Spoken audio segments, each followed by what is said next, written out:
Hi everyone, and welcome to episode 99 of SAMA, an interview series which invites experts each week to discuss their area of expertise. This week we are delighted to have Steven Horne with us to talk about herbal medicine and emotional healing. For over 30 years, Steven has been teaching people how to identify and remove the root causes of their health problems, rather than just treating symptoms. He is a registered herbalist and was once the president of the American Herbalists Guild. Steven's passion for herbal medicine and natural healing has led him to teach classes all over the United States, Canada, and other countries. He is very passionate about empowering people with knowledge to create health and wholeness in every aspect of their lives, physically, emotionally, mentally, spiritually, and socially. And now he joins us in SAMA to spread the news further. Welcome to our show, Steven. It's fantastic to have you with us. I'm really happy to be with you. We've had a great conversation before the show, so this will be fun. Yes. We actually started the SAMA about a quarter of an hour ago before we realised, we actually have time. Now, we will be covering some things we did discuss off air, if you like. And one of the things I asked you, because I just really wanted to know before, was what prompted you to get involved and become interested in herbs and healing? Well, I actually was quite sickly. I had chronic sinus problems as a mouth breather for most of the early part of my year. And at 14, my doctor diagnosed me with chronic sinusitis, put me on penicillin for every day. I took penicillin every day for 2 years. At the end of 2 years, my sinus problems were worse. And around that same time, I was in scouting and became interested in edible and medicinal wild plants and outdoor survival, and started studying medicinal plants. But it never occurred to me that they actually might be the answers to my problems until I was about 20, when this idea kind of came into my head that maybe the natural plants were better than the chemical medicine. And so I started experimenting with eating healthier, dabbling when using some of these herbs that I had I identified in the wilds, and I started also getting a chiropractic adjustments, and I started to get well. So I started to delve into this, but I found the whole thing to sometimes be kind of confusing. Like in Jethro Classes Back to Eden, he talks about white oak bark being used for bleeding gums and varicose veins and hemorrhoids. And I thought, how can one herb be used for so many different conditions? Sure. And I didn't really understand that until I started working with a master herbalist named Edward Milo Millett in 1980. And then I started to really understand how herbs worked and the paradigm of healing. And that's when I started to get consistent results. And a few years later, started teaching people about this. So that's kind of the background. It's a little bit, no, well, I don't apologize, it's riveting, but it's one other detail. You got a job that was also associated with healing, wasn't it? Yeah, in 1984, after I'd been playing with the ideas that I came up with in 1980, I got a job working for Nature Sunshine Products here in Utah, and I was the editor of their corporate magazine. That's what I got hired to do. And after a couple of years, they started to figure out that I actually knew a lot. And when I talked to their salespeople, that their salespeople really liked to listen to me, so they basically started letting me go out and teach seminars for people. And in 1986, they started a school where people would come in from all over the country and would hear me teach for 4 days. There were some other presenters, but for 3 days of that, it was me. So, and I've been teaching ever since and writing about natural healing, written books and lots of courses and so forth. As a child, did you grow up in the countryside? Was it a lot? No, I grew up in the city. I grew up in downtown, 1 mile from downtown Salt Lake, the center of downtown Salt Lake City. But I fell in love with the outdoors. I fell in love with nature. So what's the big deal with herbs? Why do herbs have such a tremendous ability to heal?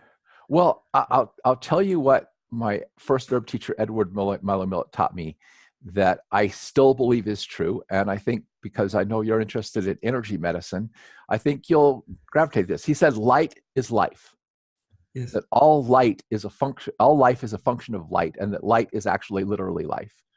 And that the plants capture the light energy from the sun, and they use the light energy of the sun to actually increase the vibratory rate of the elements and pull them into a dance so that they start moving in energy patterns that are created by the DNA and become living things. And then when we consume the plants, or the animals who have consumed the plants, we are not only getting the chemicals that the plants have created, we're getting the life force that is present in the plants. And so when we talk about the idea of denaturing something, yes, when we chemically process that, when we extract a particular chemical out of a plant, just like extracting sugar out of sugarcane or sugar beets, we denature or devitalize that substance. yes. And we have a chemical, but we've removed the life force, the energy that is present, that is really the source of life and health. Yes. So I became interested in, when I started to understand that, I became interested in herbs as medicine because they are living things with living vibratory frequencies that affect us on a level that is much different than just chemical medicine. So I guess it's important not to boil the herbs. I guess it's more. Well, it's minimally processing them. I mean, some herbs you do boil or simmer to extract compounds, but they're still highly complex, just like the food we eat is highly complex. Yes. The more you break it down and isolate it, the less alive it is, if you will. And so, every plant that you eat, like every food you eat, contains thousands of chemical compounds. Yes. Literally thousands of them. And yet pharmaceutical medicine relies on single chemical compounds, which are, where an herb presents the body with a smorgasbord of chemical compounds that and frequencies that tune the body in very subtle ways. A drug comes in, it's like trying to adjust a computer with a hammer. It's not as sophisticated in terms of what it does. Yeah, there's a lot that we still don't understand, I believe. Like there's micronutrients and possibly micro nanonutrients. Right. Well, I years ago I read this old Zen saying in a book of poetry my dad had. My dad loved poetry, and I love poetry too. And it goes, when a man is young and knows nothing, trees are trees, mountains are mountains, and waters are waters. But when he has studied and learned a little, trees are no longer trees, mountains are no longer mountains, and waters are no longer waters. But when he has thoroughly studied and finally understands, trees are once again trees, mountains are mountains, and waters are waters. And I like that because, I say we've studied a little. And so we think nutrition is vitamins and minerals and micronutrients and whatever. But I think when we finally come down to it, we'll find out that the apple is the apple, that the whole thing is greater than the sum of the parts. Yes. And that's true of herbs, and that's true of foods. There's things about that we still don't completely understand. And we think when we finally completely understand it, we'll understand that the Creator put it together perfect in the beginning. Okay. Right. We talked a little bit earlier on about stinging nettles and how you experienced them, and you boiled it up and then you ate it, and usually you could eat something which had some sort of poison for your skin, at least. Now, a stinging nettle is quite a nasty thing to experience if you brush up against it. But when you boil it, it becomes something which is quite pleasant, a soup. Well, when it dries or when you cook it, the stinging part, which is actually a little needle-like structure on the thing that when you hit it, it injects you with histamine and formic acid. Formic acid is what's in an ant bite, and histamine, causes allergic reaction. So but those are neutralized when you do it. Now, what's interesting is containing those substances, nettle actually counteracts out allergic reactions, which is really fascinating if you take it as an herb. Okay. Cancel. So it's something like almost homeopathic, like as a plant. Yes. And it's interesting also that ragweed, which is one of the biggest pollen allergies that a lot of people have in North America, actually taken as an herb counters allergies. It's very interesting. That's what makes plant medicine so fascinating to me. it also really highlights why people should not look at things too close, but also step back and see a larger picture. Because if you, for example, if you got stung with a stinging nettle, you'd think, well, you'd never imagine in your wildest dreams you could eat it, and yet you can boil it. And I'm guessing that its nutritional value is quite high with the chemicals that it would contain. Oh, it is. Nettles are one of the most nutritious plants on the planet, which may be why they sting themselves to keep everybody from eating them. Sting people to keep everybody from eating them because they're loaded with iron, calcium, magnesium, vitamins. They are one of the best blood builders I know. I had a lady who was severely anemic and was a vegan, so she wasn't going to eat any red meat or anything. Oh. And I told her, just get a pound of nettles and just throw it into soups, throw it into stews, throw it into her smoothies in the blender. And she did that in 1 month. All of her hematocrit, iron, everything else came totally back to normal from being, almost bottomed out. Wow. And I've never seen an iron supplement do that. And yet there's a fraction of the amount of iron in nettles that there is in an iron supplement. So the body somehow is able to utilize what's in the plant in a way that it's not able to utilize the ferrous fumarate in an iron supplement. And Kamala has mentioned Kamala's from Australia, and in Australia they use stinging nettle to correct arthritis and kidney issues. So it doesn't just stop there. But if you put it into a blender, surely the nettles will still be intact, the pins? If you what? Oh, if you put it into a blender, is it raw when you put it into a blender? No, it's the dried herb. And once you dry the herb, it has no sting. Really? Yeah. Wow. So the whole thing goes away when you dry the plant. But what you're talking about is one of the old European cures for arthritis is to flog arthritic joints with nettles. Basically, you take the raw nettles and hit the joint until it gets it all red and irritated, and then the body will get that reaction to thing, and it'll stop the pain and promote healing in the joint. That's really weird therapy. I've never done it, but I've read about it. No, you'd have to have a certain level of bravery, because if you've ever experienced stinging needle, you wouldn't want to experience it twice. And here you're talking. Well, I'll tell you something really interesting. I actually told my children that if you approached a stinging nettle plant with love, that it would not sting you. And I watched 2 of my children pet a stinging nettle plant for 5 minutes, and it never stung them. Here we're talking about somebody knows nothing, just sees a mountain, sees a tree, and then gosh, that's quite amazing. That was really, really amazing to me. But they were just gently caressing the plant and telling them they loved it, and I never got stung. So it's got a form of intelligence then, doesn't it? Yeah. Plants. Life is partly consciousness, right? And that's what I think modern medicine is missing.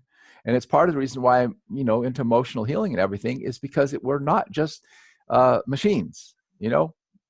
There's consciousness involved in healing. That's why we have placebo effect. That's why we have nocebo effect. That part of healing is belief, right? Yes, absolutely. Do you ever come across some fact that you think, gosh, everyone really should know this? Listen, I will tell you that the basic things I teach, I wish everybody could know. Yes. And I'll tell you one right now, okay? Symptoms are not disease. Symptoms are either the messages from the body that something's out of balance and needs something. Like when you get hungry, right? Yes. It's a symptom that tells you need food. When you're thirsty, it's a symptom that tells you need water. Yes. Okay? So symptoms are either messages for your body trying to tell you that you need to rest, you need to do something, you need to sleep, you need to whatever. Or they are actually the healing mechanisms of the body at work. And what I actually figured out that totally changed my paradigm was when I realized that runny noses, coughing, sneezing, fevers, sore throats, rashes, everything were actually responses of the immune system trying to fight off disease. and that suppressing those symptoms actually was fighting the body's immune system, trying to kick the disease out of the system. And I basically changed my whole way of thinking to actually helping the body to throw off the irritants that were bothering it. And I went from getting sick and taking weeks to overcome a cold to getting over colds and flu usually in 24 hours. Wow. And so I often would get my kids, they'd start to get a cold, and 3 or 4 hours later, they'd be well. So what would you do if someone's got a fever, for example, if they're running a fever? Would you? Well, most of the time when children are running a fever, their bowel is obstructed. Okay. You once you get the colon cleared, fever will go down. I've given kids an enema and seen as soon as their bowel cleared out, 15 minutes later, the fever was down and they were normal. I also, one night I had a stepson who woke me up in the middle of the night and go, "Oh, I'm hurt," and he's feverish and his stomach hurt and everything. And he would never let me give him an enema. So I had a liquid formula that I'd made for children as a laxative, and I had lobelia, which is an emetic that can induce vomiting as a strong relaxant. And I said, I'm going to get this out of him one way or the other. And and also was having trouble getting him to drink water. So I'd give him a dropper full of each of those things and get him to drink some water. And I did this for about 5 or 10 minutes. And finally he said, "Oh, my stomach hurts." I said, and he wanted to throw up, but he didn't. He was afraid to. I said, "Just let yourself throw up." So he threw up and he immediately felt better. And then he, a couple of minutes later, he started to go, "Oh, my stomach hurts." But this time, instead of putting his hand on his upper abdomen, he was putting his hand on his lower abdomen. Right. Right. Okay. So I said, okay, gave him a little bit more of the stuff over and had him drink more water. And he, and just as I was running out of the herbal remedies, he suddenly said, "Yeah, I got to go." And he got up on the bathroom, just filled the toilet. Okay. Cause he was so constipated. And the fever came down. He did all his pain was gone. He went to sleep and woke up the next morning and wondered why I didn't want him to eat sugar sweetened breakfast cereal with his grandfather. But that I've seen that happen many, many times, that if you let the body throw up or, poop out or sweat it out or whatever, it throws off what's irritating the body and the body gets well, And that was one of the most amazing paradigm shifts I've ever had. So what I started to do is I created a model called the disease tree, based on the work of a pioneer herbalist, Samuel Thompson, who said, "Let names of all disorders be like to the limbs joined to the tree. Work on the root, and that subdue, and all the limbs will bow to you." And I came up with the idea of a tree where you've got all the diseases or the branches and leaves up top, and the roots are mental and emotional stress, nutritional deficiency, toxicity, and injury. All right. So those 4 things throw the body out of balance. If left undealt with, they eventually grow into various forms of illness and disease. So I always tell people, don't treat symptoms. When you're asking me, how do you treat a particular XYZ disease? You're asking me, how do you treat the symptoms? Your body is out of balance. I want to know what you're eating. I want to know what stresses you're under. I want to know what toxins you're being exposed to. I don't want to know what injuries you've had in the past. I want to know what's going on so I can figure out how to get down to the root and fix those root problems, because I know if I fix those root problems, your body will heal itself and you'll be fine. And that was the paradigm shift. And that's what I keep wishing I could shake people, go out in the whole world and say, stop treating symptoms. Don't worry about, I have blood pressure. How do I bring it down? Question is, why do you have high blood pressure? Yes. Are you deficient in magnesium? Are you under too much stress? What's going on in your body and your lifestyle that's creating the high blood pressure? Yes. If we remove the cause, the effect will cease. Yes. Right. Yes. Right. And that's the whole thing. I wish I could I wish I could teach that to stadiums full of people. Right? Well, our videos have a fair reach, so you'll be teaching more than just one or two right now. So what you're saying is you don't put out a fire by throwing water on the flames or dumping water on the cathedral. You put it out by putting water directly on the embers. Yeah. Right. But what if you've got something like a headache? A headache will prevent you from possibly sleeping and getting the rest that your body's requiring. So are there any remedies you'd steal? What would your line of attack be for a headache? A simple headache. Well, okay. So one of the things that you face with headache is to look at it and try to assess what type of headache it is and what's happening. So I can give you a whole bunch of things that are typical root causes of headaches. Okay. One is dehydration, right? A lot of people have headaches just because they don't drink enough water. Yeah. Two, I can tell you another reason for people get headaches. They take these little devices right here, like cell phones. This is one that doesn't work, but they're like this all day, right? And so what they've got is all this muscles at the back of their neck are trying to hold their head up against the weight of gravity, and all those muscles tense up, and they get all this tension back here, and then that causes a interference with the blood and nerve flow going up into their brain, right? Right. And so you relax these muscles and get them to stretch back, and the headache goes away. I've done that many, many times. Right. And now you wear the counterweights to hold your head back a little bit. Yeah. And so you look at the situation to figure out where the cause is coming from the headache. Sure. A lot of people get headaches because they're magnesium deficient. About 70% of the population doesn't get enough magnesium in North America. Yes. And magnesium is necessary for muscles to relax. Yes. I know a lot of times if I push myself too hard and I don't get enough sleep, I'll start to get a headache. Right. Okay, because your body's saying to rest.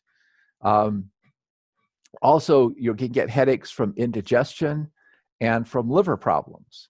A lot of migraines come from liver problems. I'll tell you another one, emotionally, okay? A lot of times when we feel really, really burdened, right?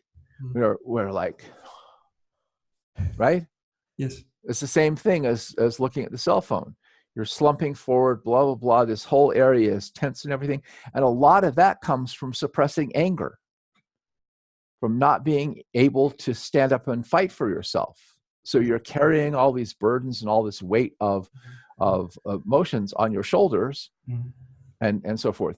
Because, okay, I just want you to, I'm going to just give you just a sample of what I do with emotional healing and what I try to teach people about emotional healing. Sure. Okay, so imagine that you're angry about something. Okay, first of all, if you just suck in your breath and you feel that anger, and you'll feel yourself cocking your muscles right back here, right?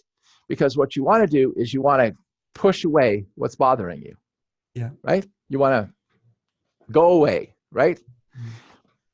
But instead you go, gotta be nice. Okay. I can't say no. Okay, now what's happening in your shoulders right here? Yeah. Or I guess it's tensing up. It's staying chronically tense, right? So I get people to throw temper tantrums. Jump up and down like little kids. Okay? Let go of the tension here. Yeah. Okay? Teach them how to say no, how to stand up for themselves. Not meanly, but just firmly, No, I don't want to do that. You could probably go a step further back from that, Stephen. Now, there are people that don't accept what other people do, that they block what is causing the anger in the first place. They don't accept that the person, for example, I can have someone stand in front of me and insult me. I'm not the sort of person to get angry. And it's not that I'm suppressing it, Stephen, it's because I don't accept, and it's not part of my emotional vocabulary. So at that instance, right. And so that may be the root, that may be one other way of Well, actually, the reason why people get upset by someone telling them words, which actually can't hurt them. I know. Okay. And often can't stand up to things that actually are hurting them. Yes. Okay. Is because at their core, they don't feel good about themselves. See, if I feel good about myself and you're sitting there insulting me, what I'm thinking is, what's bothering you? right?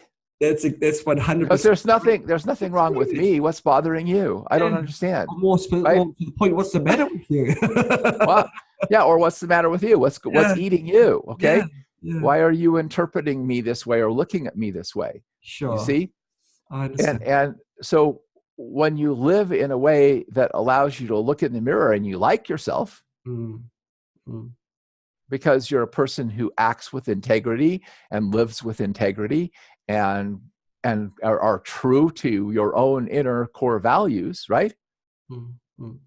That then you're going to like yourself. But when you act contrary to what inside you know you should be doing, you don't like yourself.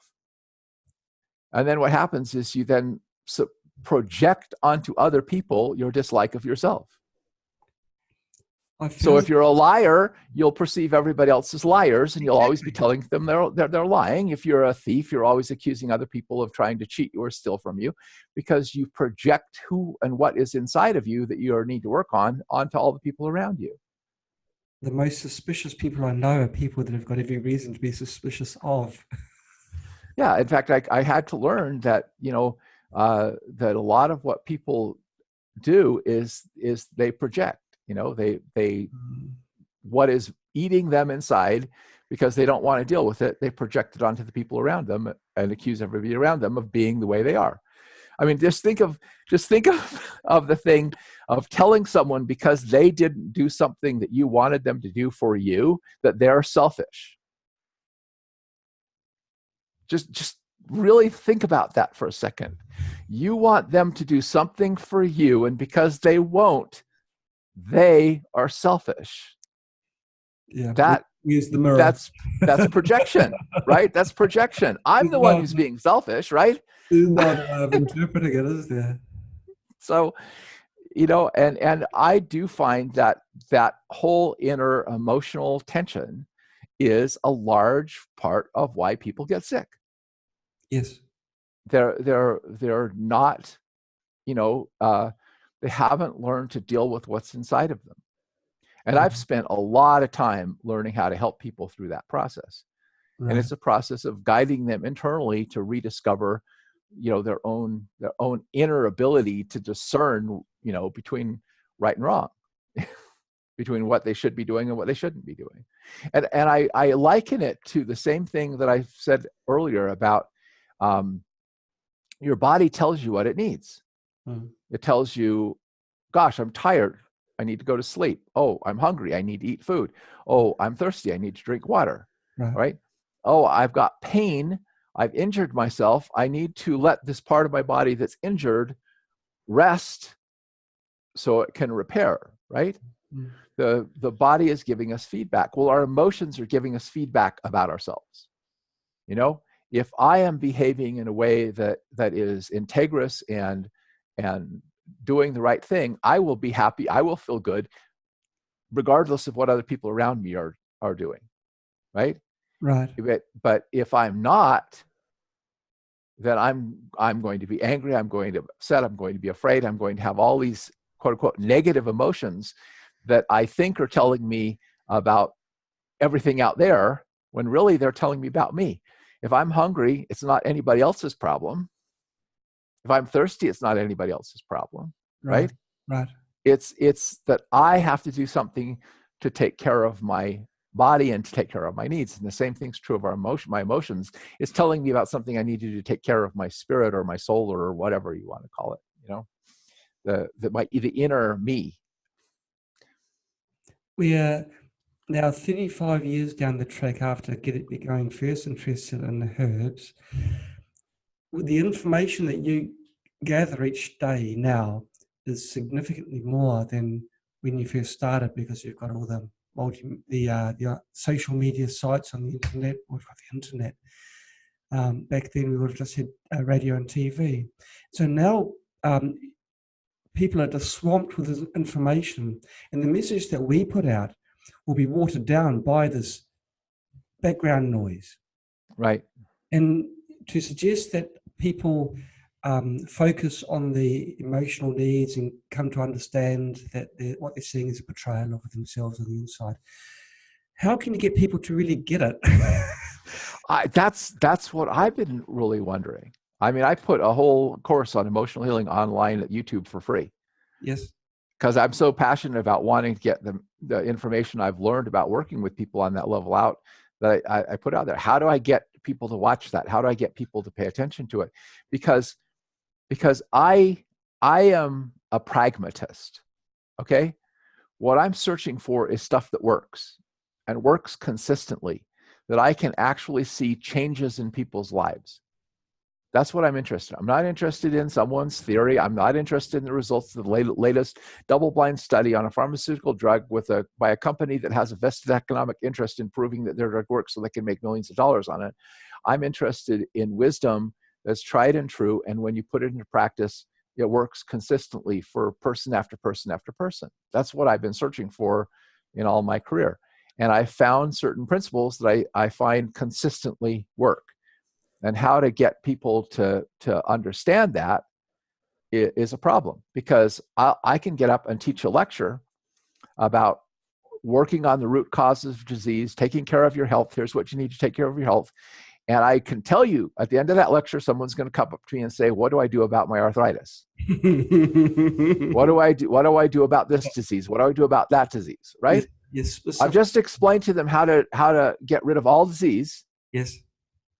And they're coming up and asking me how to get rid of a specific disease. Yes. Because there's this illusion that's been created by our social structure that this disease, quote unquote, is some entity that has attacked me, right? Mm. Whatever. Mm. And so what I like to try to explain to people is darkness is not something. Darkness is the absence of something. So you don't cure darkness, you bring in a light. Yes. And disease is not something, it's the absence of something. Disease is the absence of health and vitality. Mm. You cure disease by restoring health and vitality. Yes. I call it treatment by prevention. You do the things you should have done to stay healthy in the first place. Okay? Right. And I don't do those things perfectly. I guarantee. I sometimes get off and you're out with a bunch of people and like, oh, come on, you can have some of this sweet dessert and everything, and start eating a little bit, and then pretty soon I want to eat more and I have to, okay, stop. And there are things that I don't do, but I still look at myself, being 65 in 1 month, and I look at other people who are my age, and they look so much older than me, and they're on all these pharmaceutical drugs, and they're like struggling with all these health problems. And I at least maybe have a few things that I need to work on. I could lose a few pounds and so forth. But by and large, I have pretty good energy. I sleep well. I like myself. I enjoy my life. And so I think I'm living proof that what I teach works, right? Right. And people who I see who do the approach that I do have the same thing. I know people who are 75, 85 and are still doing this, and they're still seeing clients every day, and they're still in this business, and they have more vitality than some 20-year-olds, right? Yes, I agree. Now, if you succumbed to the temptations of dessert, that suggests that you're in a bit of self-denial for the purpose of being healthy. Is it difficult to have a lifestyle that gives health? Well, once I got away from eating sugar, I didn't crave it anymore. Okay. Because it's very addictive. Sure. But it's very hard. I find that the social aspect of this is the hardest part, and so I try not to be so dogmatic about things. Yes. As to be totally antisocial. Yes. But because there is a social aspect of health, you want to have friends, right? Well, yeah. So it would be nice. Yeah. And so, I always tell people it's not what you do once in a while, it's what you do every day, right? Yes, right. You try to, live a basic healthy life, and you don't do it because you're into self-punishment and self-denial. You do it because you like feeling good, right? Yes. The whole goal of it is to feel good. And if you feel good, you're on the right track. Yes. And if you feel good, you don't want to do things that make yourself feel bad. True. Right? True. Well, most people, but a lot of people feel good by smoking, and that makes their health. Well, what I find happens in addiction, truthfully, and this again is part of the emotional healing work, Yes. is addiction isn't so much seeking pleasure as it's trying to numb pain. Okay. The reason why we get addicted to sugar or why we get addicted to alcohol or why you get addicted to drugs or whatever is not because it's actually pleasurable to do, because it isn't.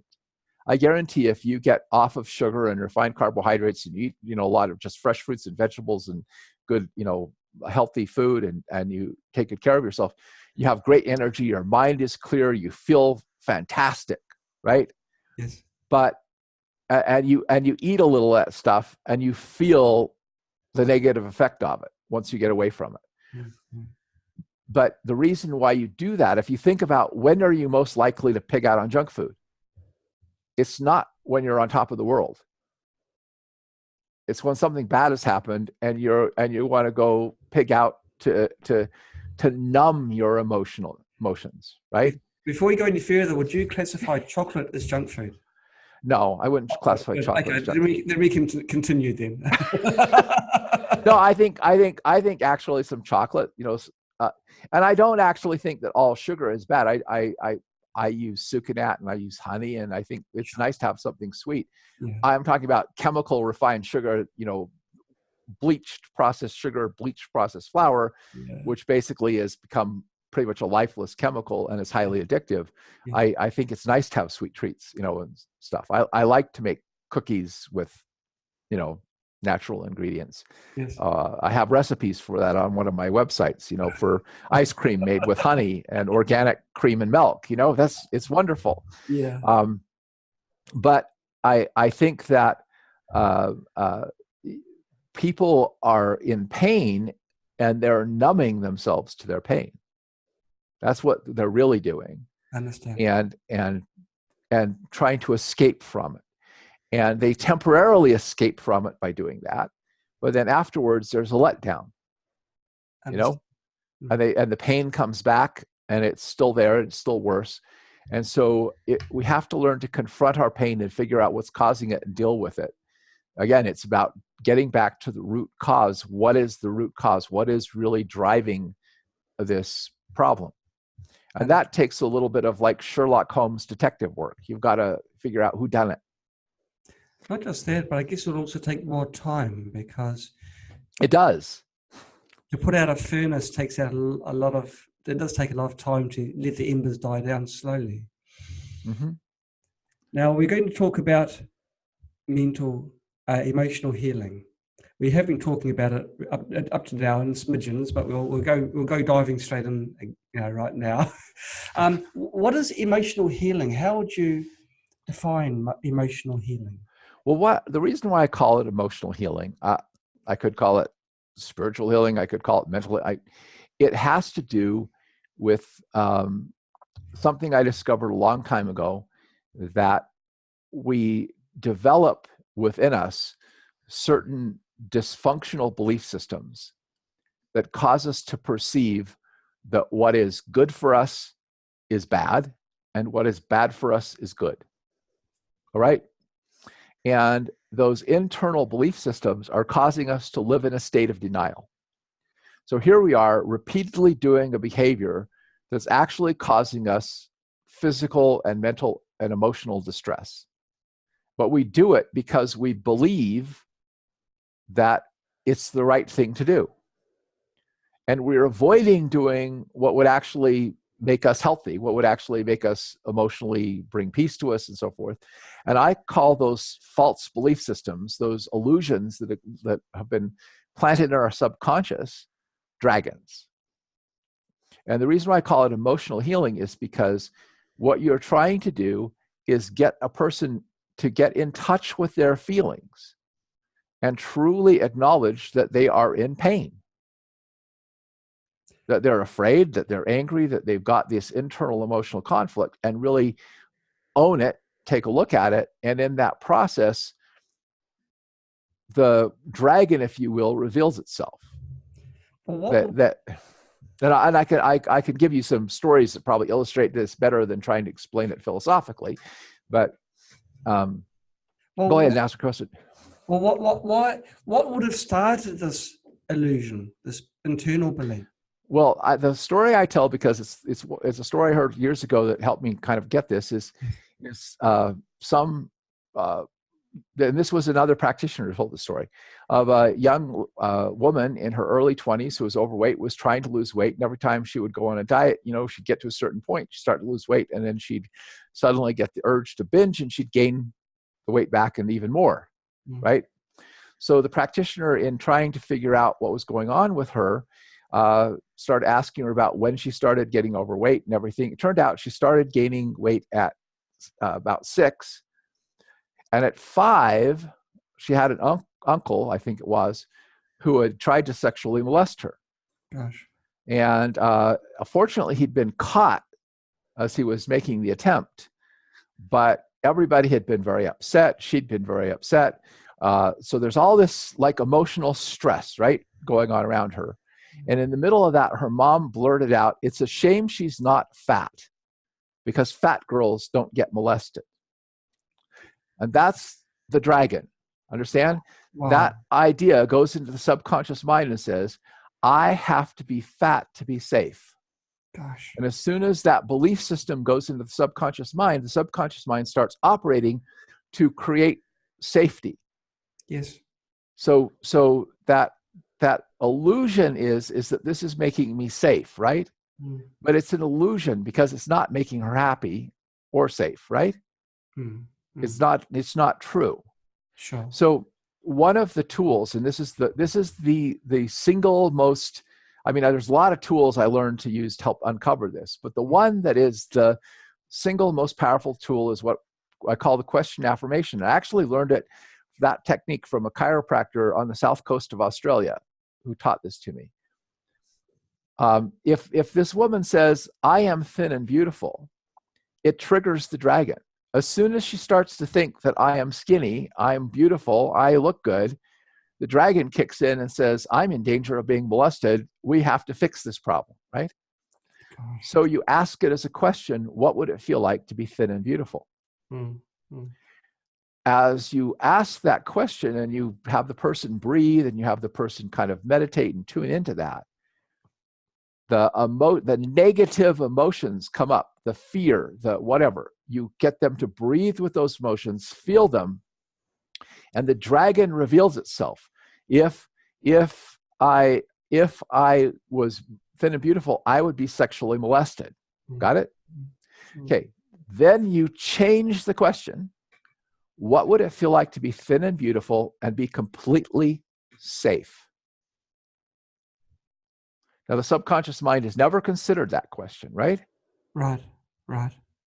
And as they do that, their subconscious mind processes through the dragon, and it'll suddenly go, boom, the light bulb comes on, and they see, oh, like I did this one, literally, I had a lady who had this problem, the exact thing. Okay, she was afraid of being sexually molested.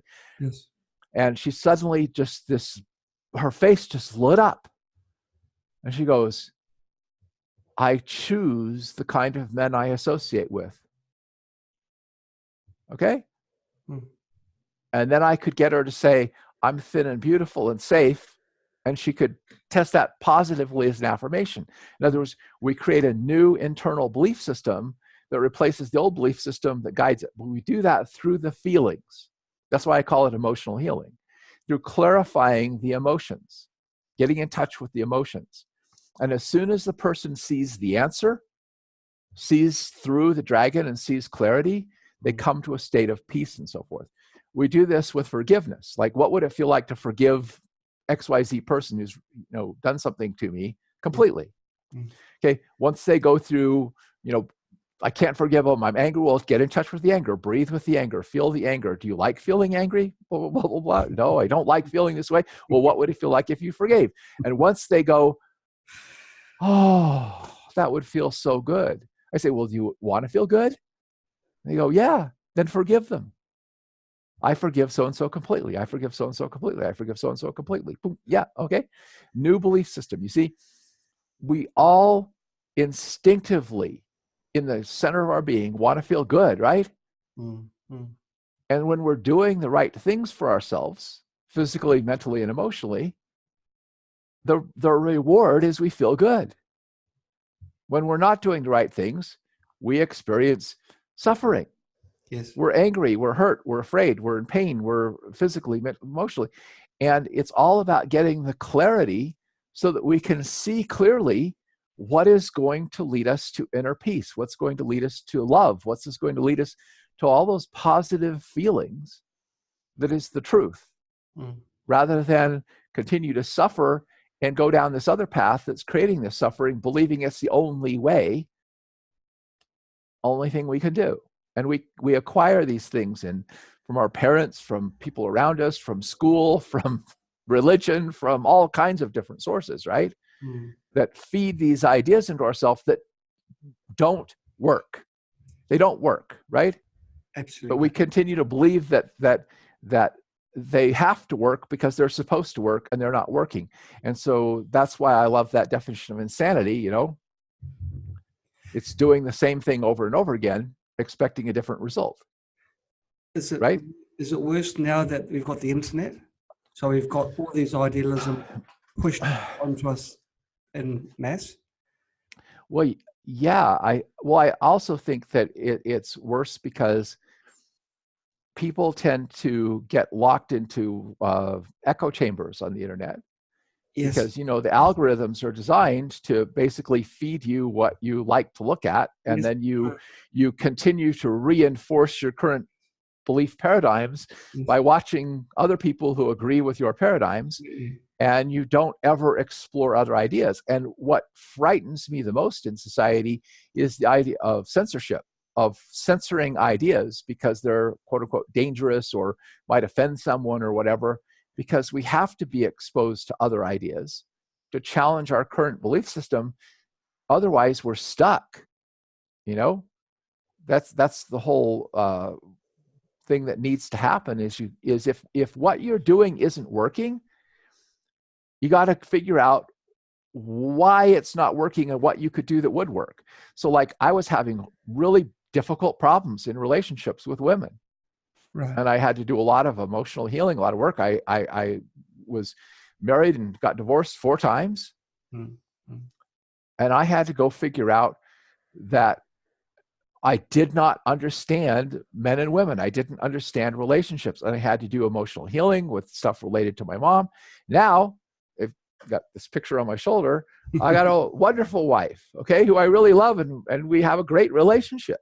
Mm. But it wasn't because I found a wonderful wife. It was because I changed. Understand? Yeah. I changed. Yeah. I didn't change the world. I changed and the world changed. Mm. And that's how it works. The idea of the law of the harvest, what you're sowing, you're reaping, is a fundamental belief of mine. So if you don't like what you're reaping, you have to change what you're sowing. It's a no-brainer, isn't it? It is, but it's hard to get people to understand this. Yeah, yeah. Because one of the things the internet does is addict us to the quick fix, right? Yes, that's right. That's right. Advertising addicts us, quick fix. Not feeling good, go buy something. And the fact that every time you search for something, the records of what you search for is logged, and only things that are appropriate to your, what they think are your interests, are presented to you. So you don't expand out and you keep narrow. Do you think that emotional healing and the lack of emotional healing can be the root cause of mental illness? Oh, absolutely. In fact, let's get into the idea of trauma and Peter Levine's idea of the trauma vortex, because I was doing stuff that I intuitively learned from my own inner spiritual guidance, which was to let people cry, break down and cry, or let them express their anger and let their body, okay, whatever. And I knew it was the right thing to do, even though it's like, all of the counseling is, try to be quiet and stay up in your head and blah, blah, blah. I knew people had to get in touch with their raw feelings and let their body express it somehow. Mm-hmm. And I found out about the trauma vortex. When something scares you, traumatizes you, yes, you have 3 possible reactions. Fight it off, anger, right? Yeah. Flee, right? Run away. Yeah. Or freeze. Okay. And terror, the real scary stuff, makes us freeze. Yes. Okay. And when you freeze, you're frozen in a highly agitated state. Yes. And what Peter Levine says is that wild animals, when they encounter a predator and they freeze, right? If the predator leaves them alone and they are able to jump up and get away, they will sit there and tremble. Okay, and the trembling, the spontaneous trembling, is a discharge of all that energy, all that stress. So you think of like you're driving down the road and somebody pulls in front of you and you almost get into an accident or whatever. Maybe you do get into an accident. Maybe it's even your fault you get into an accident. Yeah. You pull over and you're right. Okay. You might yell, you might scream, you might cry, you might do whatever. That's part of the recovery from trauma. So when you're a little kid and something scares you, and things that scare little kids are a lot smaller than what scares us as an adult. Yes. And you start to cry, or you start to be angry, or you start to express this emotion, and your parent says, stop that, stop that, stop that.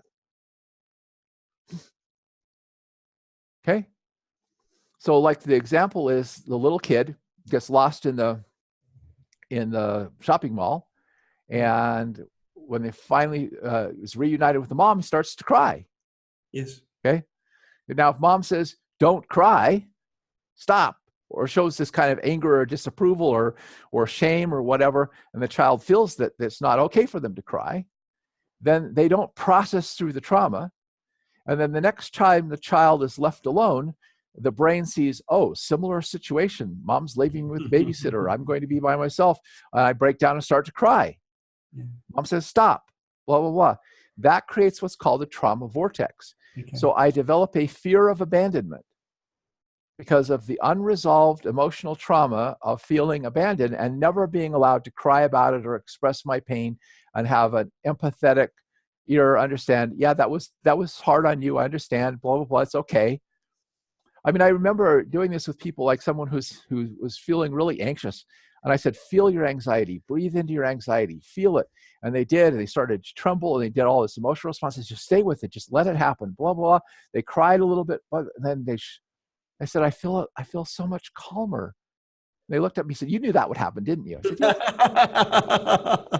Okay, because when do we ever have someone who has enough adulthood, right?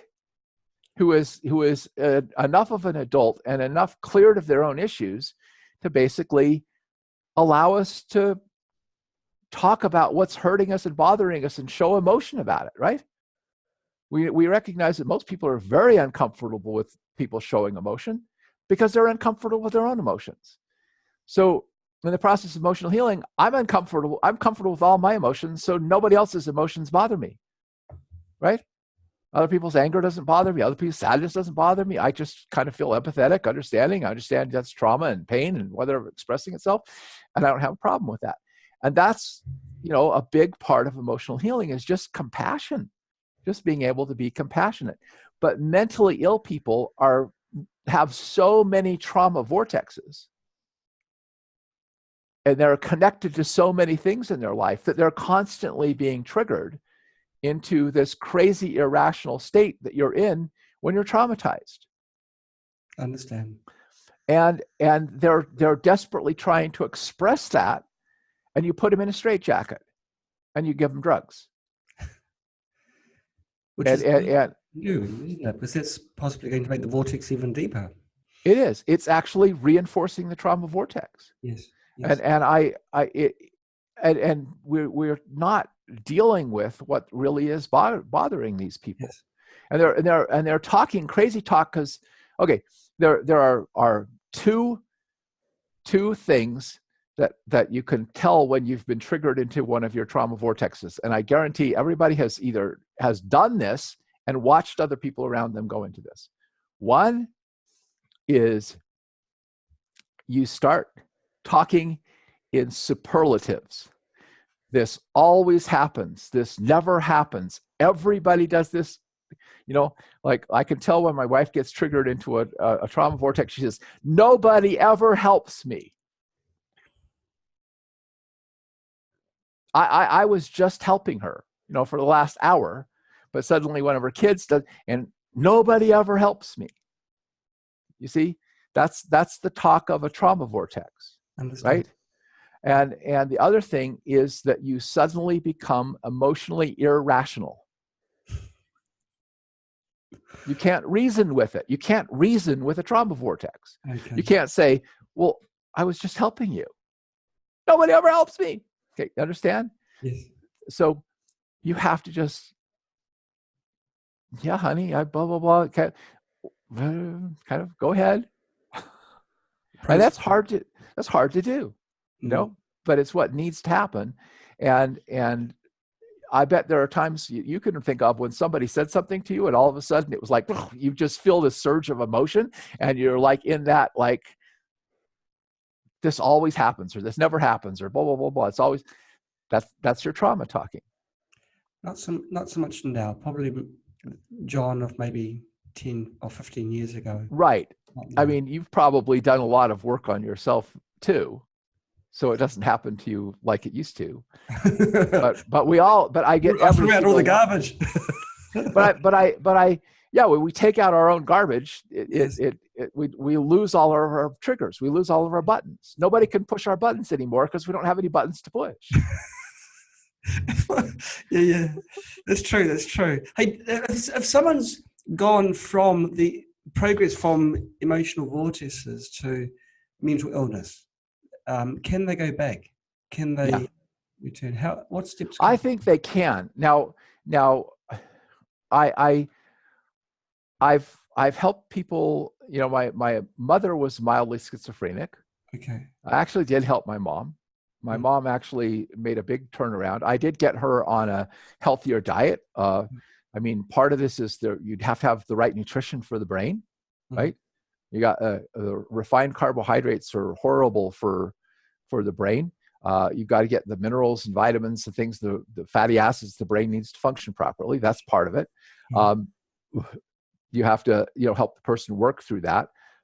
The hard part with mentally ill people is that I've had people I've had some people come stay with me who were labeled mentally ill. Okay. And while they were with me, I got them stabilized, normal, functioning pretty well, right? And then you send them back home to their family. The triggers and the environment. And the environment triggers them back in again, right? It's the same thing with, while they're with me, they're eating healthy, right? When they're back in the other environment. So I've many times wished that we had mental hospitals, right? Where we'd pull people in, we'd feed them a really healthy diet, we'd get them out walking in nature, and we'd do this kind of emotional de-traumatizing therapy with them and help them get to the point they become strong enough that they can go back out. But the person that I'm talking about, one person in particular, I had to get her away from her family. Yes.